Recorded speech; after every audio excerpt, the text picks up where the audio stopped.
Hi guys, it's Kasaya. I'm getting a ton of questions on Jbuilder, so I thought I would just take a little bit of time and do some quick tutorials for you. One of the major questions that I keep getting is, how do I set up my social networks? And so I thought I would just very quickly walk you through the exact steps so that you're sure all of your social networks work exactly the way they're supposed to. So in looking at the screen, you can see I'm already logged into my Jbuilder under my profile section in social networks. Now there's two networks that I'm allowed to connect to, my Twitter application and my Facebook application. So I've already authorized these. As you can see, it would say deauthorize if I want to revoke the privileges from either one of these.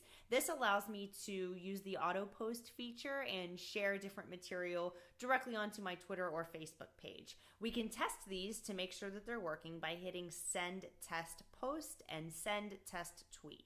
Now, for your major social networks, for these to show up properly on your emails that you send out, you only want to enter your usernames. A lot of people are copying and pasting the HTTP, like the full URL, and that's not what goes in here. You really want to be careful and make sure that they're just your usernames. So you can see, log into Twitter and go to this web address to find your username. Well, my username on Twitter is just Kasaya J because my Twitter is at Kasaya J. So that's what your username is. Same thing on Facebook. It's facebook.com/Kasaya J. And then on LinkedIn, it's linkedin.com/Kasaya J. So you can see how I've put my name in there. That's exactly what you guys are going to want to do. You want to make sure it's not the full URL, that it is just that username section. Now, on LinkedIn, because this is very confusing, I'm actually in my LinkedIn profile right now.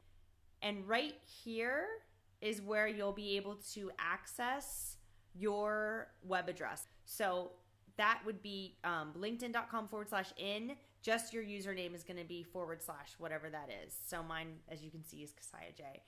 On LinkedIn, I also wanted to cover, if you click inside when you're adding your usernames here, if you just give this little click, they have a nice little window that actually pops up and tells you where to go. If you have not made yourself a custom URL on your LinkedIn profile, make sure that you're logged in and click on this link.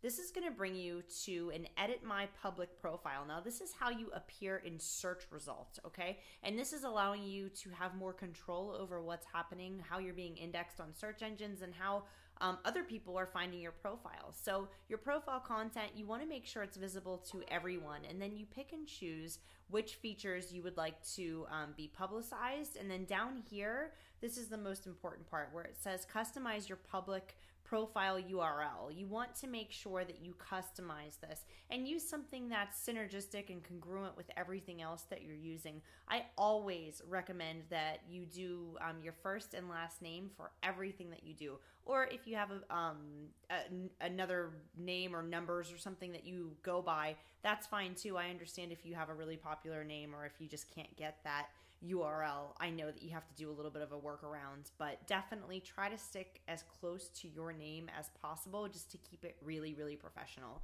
So you'll want to do customize your public profile right there, and you can see mine is Kasaya J. Go ahead and set your custom URL to make sure that you're showing up in searches. And so I just wanted to kind of touch on that just so you guys knew what goes in those fields and why it's also really important to make sure that your social networks are up and that they are synergistic and that everything is pointing back to you as a person and your brand, because ultimately it's you that's sharing your story and sharing the Jeunesse message. So, and I hope that helps you guys get your profile set up. I know that was a huge question that a lot of people had, making sure that everything is set up correctly. Additionally, they do give you the option to do a bunch of other social networks you can enter your username for. For example, if you wanted your YouTube channel to come up there, you can enter YouTube. You can enter Google+. Those are two that if you have, I would recommend. If you want to put your Gmail in there, you can, although your email address automatically comes up on the emails that you're sending out and on the pages where they would find that contact information. So you're welcome to kind of go through here. Your Skype might be important. Pinterest, I would recommend if you have those. I mean, you don't want to totally overdo it, but definitely, if you have them, feel free to add them. And remember, it's only your username, it's not your full URL. So that completes this tutorial. Thank you so much for watching. If you have questions, feel free to leave them in the comments below.